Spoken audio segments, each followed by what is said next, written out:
The stage lights had barely cooled the night Kris Wu walked away from everything. To the public, it was scandal, noise, and chaos.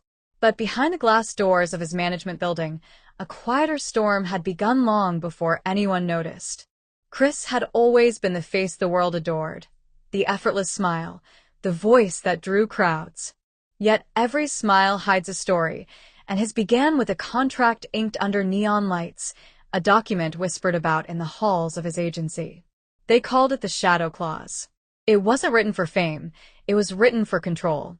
"You will be the star we build," said Mr. Han, the head of his management team, sliding the file across the table. "And what do I give in return?" Kris asked. "Everything. Your freedom, your truth, your voice. All belong to us until we say otherwise." That night, the city outside glittered, unaware that a single signature would bind an artist's soul to the machine that created him. Don't forget to subscribe, like, and share this story to keep the light burning for truth and compassion.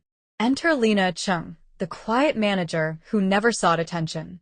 She was new, a replacement brought in after a sudden staff reshuffle.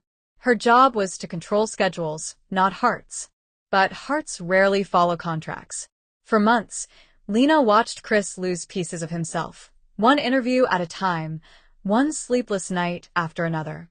Behind every polished appearance was a man rehearsing how to stay human. "You don't sleep anymore," she whispered one night after a long rehearsal. "Artists don't sleep," he smiled weakly.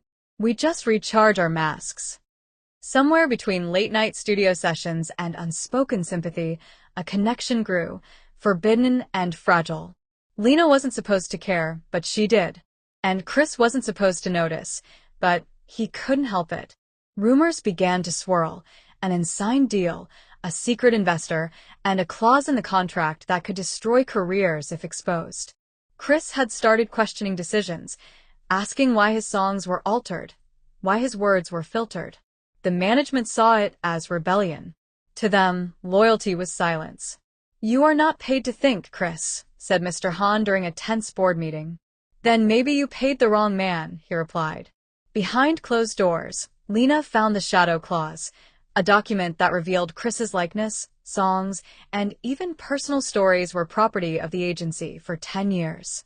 The more she read, the more she realized he was never free. She printed the file and hid it inside a worn lyric notebook, the same one Kris used to write songs about freedom he couldn't taste. When the truth leaked that someone inside the agency had tampered with confidential files, the company panicked. They blamed Kris. His silence was taken as guilt. Paparazzi swarmed. Headlines twisted stories into weapons. And Lena, torn between truth and safety, was forced to choose: protect him or protect herself. She walked into Mr. Han's office with trembling hands. "If you want the file," she said, "you'll have to destroy me first." "You think this is love, Miss Chung?" "It's business," he sneered. "No," she whispered. "It's humanity." That night, the world saw Kris vanish from the spotlight. His name was removed from promotions, his projects frozen. Behind the curtains, a quiet war began. Not for fame, but for truth.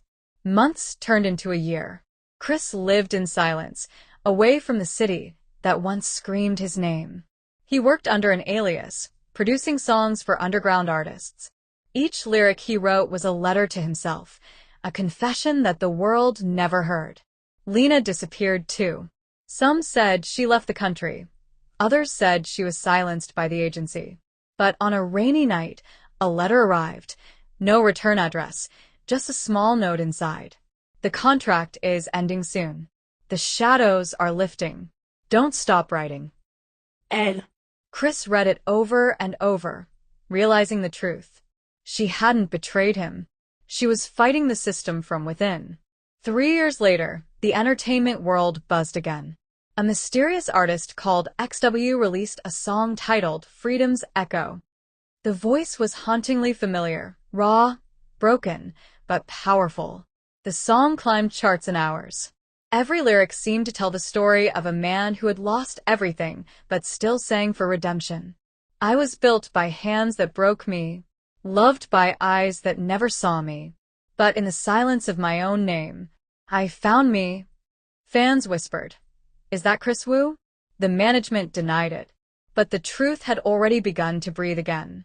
At a charity event, a masked performer walked on stage. The host announced only one line. An artist who once lived in shadows returns tonight. The lights dimmed. The first note played, and the mask came off. It was Kris Wu. The crowd froze. No screams, no flashes, just silence.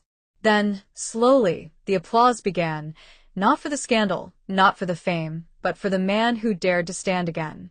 I lost years to silence, Kris said softly into the mic. But I'm done letting others write my story. Among the crowd, a woman in a dark coat smiled faintly. Lena Chung, standing unseen but proud. The world never knew what she risked, what she saved, or how deep the shadows went. But Kris did, and that was enough. After the performance, Kris released a statement online. Not as an idol, but as an artist reborn. Every artist deserves the right to their own voice. To those who stood with me in silence, thank you. To those who betrayed me, you taught me how to fight. I forgive, but I don't forget. The internet flooded with support, disbelief, and emotion. The same media that once destroyed him now sought interviews. But Kris no longer needed validation. He had his music, his freedom, and the echo of a love that never died. A year later, Kris released his final album titled The Contract of Shadows. The album told his story, from betrayal to redemption, each track like a page of a diary once hidden. The final song, Lena's Letter, was simple, stripped of effects, raw with emotion. You taught me how to lose myself, so I could find what's real. In the silence of your goodbye, I learned how to heal. At the press conference, when asked if the song was based on a true story, he smiled faintly. Every shadow hides someone who believed in the light, he said. This album is for them. As the camera lights dimmed, Kris looked out at the sea of reporters, fans, and faces. For the first time in years, he felt no chains, no scripts, no contracts. Just peace. And somewhere beyond the crowd, under the same city lights that once bound him, Lena Chung walked quietly away, her mission fulfilled, her heart finally free. Don't forget to subscribe, like, and share this story to keep the light burning for truth and compassion.